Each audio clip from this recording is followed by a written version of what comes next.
Nous allons maintenant nous intéresser aux variables de type tableau en PHP. Pour cela, ouvrez une page modèle de type PHP. Placez-vous entre les deux balises. Les variables de type tableau permettent d'enregistrer des séries de valeurs. Pour illustrer mes propos, nous pourrions enregistrer sous le même nom toutes les notes d'une classe. La variable s'appellerait à ce moment-là classe et nous aurions autant d'éléments qu'il y a de notes qui, elles, pourraient être accessibles via un indice. Ce premier type de variable de tableau s'appelle des tableaux indicés. Nous allons voir donc le mode de déclaration d'un tableau indicé. Donc nous allons prendre comme nom notre exemple, à savoir note. Nous allons enregistrer donc note au pluriel puisqu'il y en a plusieurs. Ce sera le nom du tableau, note. La syntaxe des variables de type tableau en PHP est la suivante. Nous avons le nom de la variable, précédé évidemment du $, puis nous avons des crochets ouvrants, un crochet fermant, et nous allons mettre entre ces deux crochets l'indice qui correspond à l'élément du tableau. Il faut savoir que en PHP, comme dans la majorité des programmes informatiques, l'indice commence à 0. Nous avons ici donc représenté le premier élément du tableau note. Si nous lui affectons une note, donc une valeur numérique, puisqu'elle n'est pas encadrée par des doubles cotes, une note de 15 par exemple, à ce moment-là, le tableau va être créé et le premier élément sera initialisé à 15. Continuons la création de notre tableau en saisissant d'autres notes. Nous allons par exemple saisir l'élément 1, nous allons lui affecter une autre note qui sera 13. L'élément 2, nous allons mettre cette fois une très bonne note 19. L'élément 3, nous avons donc ainsi 4 éléments différents. Nous allons lui affecter la valeur 11. Dans notre tableau, si nous exécutons maintenant le programme, ces informations vont être enregistrées dans le tableau. Cependant, nous ne pourrons pas les visualiser dans la page. Pour cela, il est judicieux d'utiliser une instruction, ou moins une fonction spécifique qui s'appelle print_r. Cette fonction spécifique est dédiée au tableau et permet d'afficher le contenu du tableau sans avoir à lister tous ces éléments. Donc nous allons l'appliquer à notre tableau de sorte à faire notre premier test. Nous allons maintenant enregistrer notre page dans le répertoire syntaxe. Nous allons l'appeler tableau indicé. Voilà. Et nous allons commencer à le tester en basculant dans le navigateur.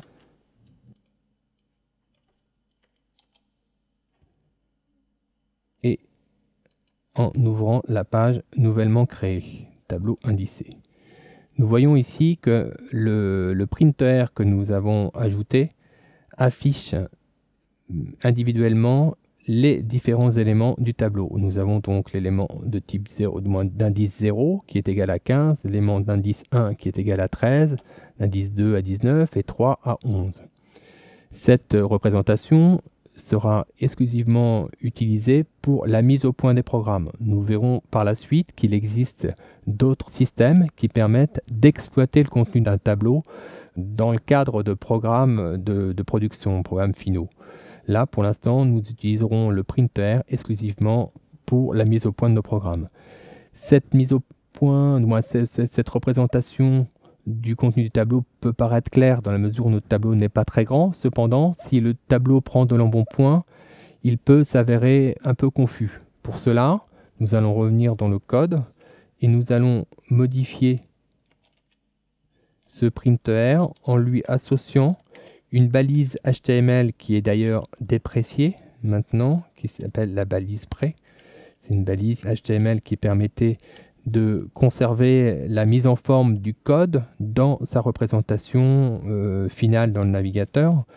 Cette balise est maintenant très peu utilisée. Nous allons nous la remettre au goût du jour et l'exploiter de sorte à pouvoir mettre en forme le contenu de ce tableau, et notamment pour des tableaux plus complexes. Enregistrez votre page, CTRL S, passez dans le navigateur, Alt Tab, actualisez la page en question avec CTRL R, et vous voyez que la représentation de notre printer est désormais beaucoup plus agréable. Et on peut imaginer que si nous avions un tableau de 10, 15 ou 20 éléments, ce serait beaucoup plus lisible que s'ils étaient tous à la ligne l'un derrière l'autre. Revenons maintenant dans notre éditeur pour continuer notre expérimentation. Je vous propose d'étudier d'autres systèmes d'initialisation d'un tableau. Pour cela, nous allons copier ce même tableau et nous allons neutraliser la précédente initialisation en la commentant. Pour votre information, l'éditeur Notepad possède une fonction en clic droit sur la partie sélectionnée qui permet de commenter ou de décommenter tout un bloc de code. Si je clique dessus, vous voyez, toutes les lignes d'initialisation de mon premier tableau sont ainsi commentées. Je vais ainsi pouvoir modifier le deuxième bloc d'initialisation de mon tableau et je vais modifier ce bloc en lui enlevant les indices. Alors, quelques mots sur ce type d'initialisation. Ce type d'initialisation permet, contrairement au précédent où on indique d'une manière explicite à quel endroit doit être affecté l'élément, celui-ci nous permettra de laisser cette gestion au système. Et ainsi, si notre tableau est vide au début, il prendra la valeur 0 par défaut, puis la valeur 1, puis la valeur 2 et la valeur 3. Donc c'est très intéressant lorsqu'on ajoute un élément à la suite de quelque chose qui existe déjà dans le tableau, en l'occurrence. Nous verrons par la suite les applications. En l'occurrence, pour ne serait-ce que vous citer un exemple, les caddies des sites marchands fonctionnent de cette manière. Donc, cette deuxième méthode pour initialiser un tableau, nous allons la tester de suite. Nous allons néanmoins modifier quelques notes pour être sûr qu'il s'agit bien du nouveau fichier. Je vais remplacer par exemple 19 par 17. J'enregistre ma page, je bascule avec un Alt Tab dans mon navigateur et je fais un CTRL R pour initialiser ma page. Vous voyez que le 19 a bien été converti en 17. Il s'agit donc bien de ma nouvelle initialisation et que le résultat final est strictement identique à la première méthode. Revenons maintenant dans notre éditeur pour continuer notre expérimentation. Nous allons aborder maintenant une troisième méthode d'initialisation du tableau et nous allons exploiter cette fois la fonction area qui permet d'initialiser un tableau sur une seule ligne. Nous allons indiquer maintenant les différentes valeurs. Nous allons attribuer de nouvelles notes à ces 4 éléments. Nous allons prendre des notes différentes de sorte à voir la différence lors de nos tests. Voilà. Le tout clôturé par un point-virgule. Nous allons commenter le premier bloc pour qu'il ne perturbe pas nos essais. Voilà. Et enregistrer notre page pour voir le résultat. Donc CTRL S, basculer dans le navigateur avec Alt Tab. De nouveau dans le navigateur, faites un CTRL R. Nous voyons que maintenant, il s'agit bien des nouvelles valeurs qui ont pris place dans le tableau, comme nous l'avons demandé dans cette ligne d'initialisation. Alors revenons un petit peu sur l'intérêt de cette ligne d'initialisation.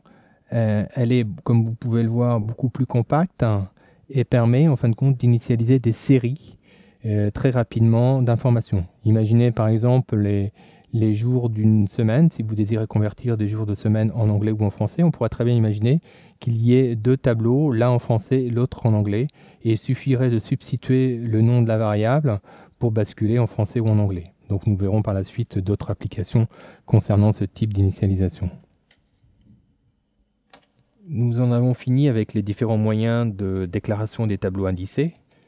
Rappelons, avant de passer au tableau associatif, que les tableaux indicés sont très intéressants lorsqu'on doit parcourir tous les éléments d'un tableau à l'aide d'une boucle, puisqu'il suffit de substituer l'indice par un compteur, et nous aurons l'occasion d'aborder cette application par la suite lorsque nous verrons les boucles.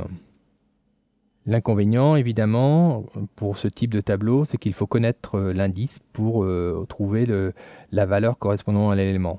Nous allons donc maintenant nous intéresser à un autre type de tableau qui n'a pas cet inconvénient, puisque nous allons plus parler d'indice mais de clé, et que la clé donc sera par exemple le nom de la personne. On peut très bien imaginer que pour notre application, nous puissions attribuer des noms de personnes. Donc je vais reprendre la structure du tableau que je vais décommenter tout de suite. Je vais commenter celle-ci par contre. Et voilà, nous allons donc convertir ce tableau en tableau associatif. Et pour cela, il suffit de substituer l'indice par le nom d'une personne. On va appeler par exemple le premier Jean. Évidemment, comme il s'agit de nom, il ne faut pas oublier d'encadrer le texte par des simples cotes. Alain, Anne et Claire.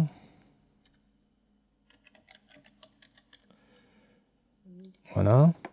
Donc nous avons converti notre tableau indicé en tableau associatif. Donc nous allons tester de la même manière cela dans notre page. CTRL S pour enregistrer la page, Alt Tab pour basculer sur notre navigateur et CTRL R pour actualiser la page. Nous voyons que maintenant les indices sont remplacés par les clés et que les valeurs attribuées sont bien celles que nous venons d'attribuer à notre nouveau tableau. Nous allons continuer notre expérimentation en revenant dans l'éditeur. On pourrait se demander si la deuxième méthode de déclaration d'un tableau indicé pourrait être appliquée au tableau associatif. Eh bien non, on ne peut pas anticiper en fin de compte le prénom que nous allons mettre dans la clé. Donc par conséquent, ce type de déclaration ne peut pas être utilisé en tableau associatif. Par contre, le troisième type, ici, lui, peut être adapté au tableau associatif. Donc je vais commenter mon bloc pour pas qu'il perturbe le fonctionnement de mon expérimentation.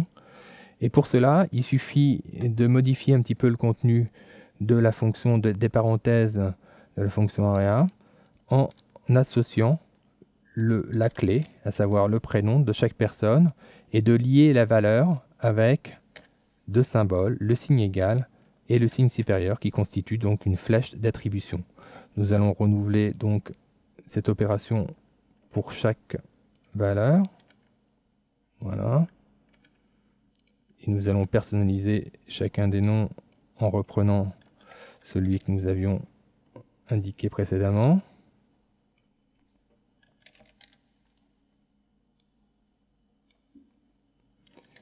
Claire. Nous enregistrons notre page et nous allons la tester de nouveau dans le navigateur. Alt Tab, CTRL R, et on voit que là, il s'agit bien de notre nouveau tableau puisque les valeurs étaient différentes et que le résultat final est strictement identique, hormis le fait que là, nous avons tout déclaré sur une seule ligne. Nous avons vu jusqu'à présent les déclarations des différents tableaux. Je vous propose de voir maintenant comment peut-on exploiter au sein d'un programme les valeurs, comment peut-on aller les récupérer dans les tableaux. Reprenons le tableau indicé que nous avions tout à l'heure. Nous allons commenter celui-ci et décommenter celui-ci. Dans le cadre d'un tableau indicé comme ça, eh bien, pour récupérer une variable, c'est très simple. Il suffit simplement d'afficher le nom du tableau avec l'indice qui correspond. À savoir, si je fais maintenant un écho de cette valeur, eh bien, la valeur qui va s'afficher ici sera ni plus ni moins que les 19, la valeur qui est affectée à l'élément 2 du tableau note. Nous allons maintenant tester l'utilisation de cette fonction. Enregistrons la page. Alt Tab pour basculer dans le navigateur. CTRL R pour afficher le résultat. Nous voyons que là maintenant la valeur 19 qui correspond donc à l'élément 2 du tableau note s'affiche correctement dans notre navigateur. Nous allons voir maintenant de la même manière comment peut-on exploiter une information stockée dans un tableau associatif. Revenons pour cela dans notre éditeur de code. Commentons toute cette partie pour pas qu'elle nous nuise. Nous allons maintenant activer le tableau associatif.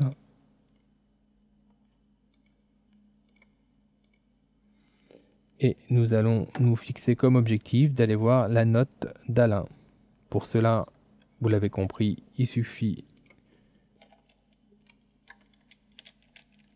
d'afficher la variable note avec comme clé Alain pour que celle-ci s'affiche dans le navigateur. Nous allons tester cela tout de suite.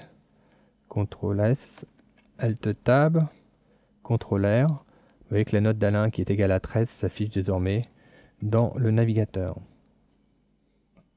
Nous en avons fini avec les déclarations de tableau. Nous pouvons faire un rapide comparatif des tableaux indicés et associatifs. Nous avons vu que les tableaux indicés étaient très intéressants pour être parcourus par des boucles.